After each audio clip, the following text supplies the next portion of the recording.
इच्छाधारी नागिन। मित्रों, ये कहानी उत्तर प्रदेश के आजमगढ़ जिले के उधमपुर नाम के गांव की है।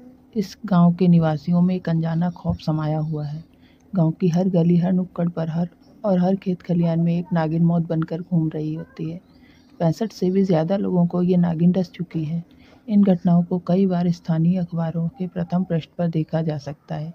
यही सवाल सबको सता रहा है कि क्यों कोई नागिन उधमपुर गांव के निवासियों में से बदला ले रही है। 65 लोगों को काटने के बाद भी इस नागिन का बदला आज भी जारी है। यहाँ के स्थानीय लोग ऐसी कहानियाँ सुनाते हैं जिस पर यकीन करना बड़ा मुश्किल है। गाँव वालों का मानना है मौत के इस सिलसिले की डोर जावेद नाम के शख्स की जिंदगी से बंधी हुई है।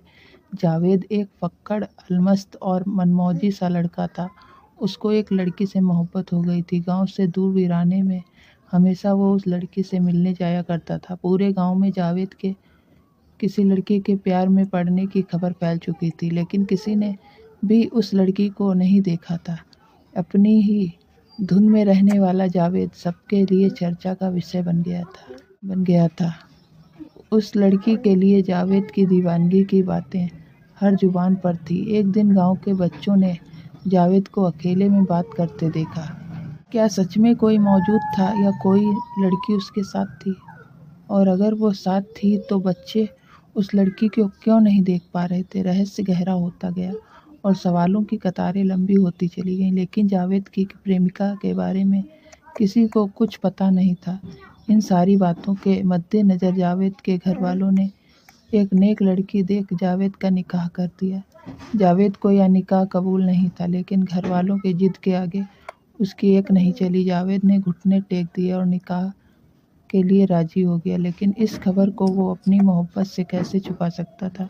शादी की खबर सुनाने वो उस लड़की के पास पहुंच गया और तब हुई एक ऐसी घटना जिसे देखकर जावेद की रूह कांप उठी, क्योंकि लड़की समझकर जिसे वो अब तक प्यार कर रहा था वो थी एक इच्छाधारी नागिन।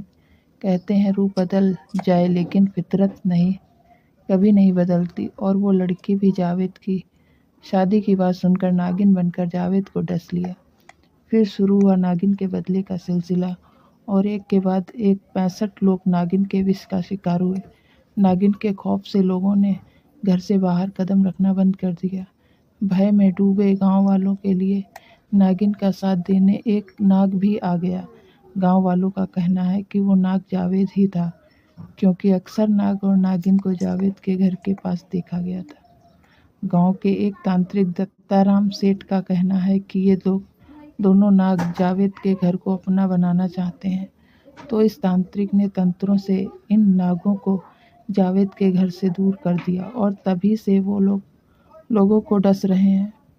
इस घटना के बाद यही तांत्रिक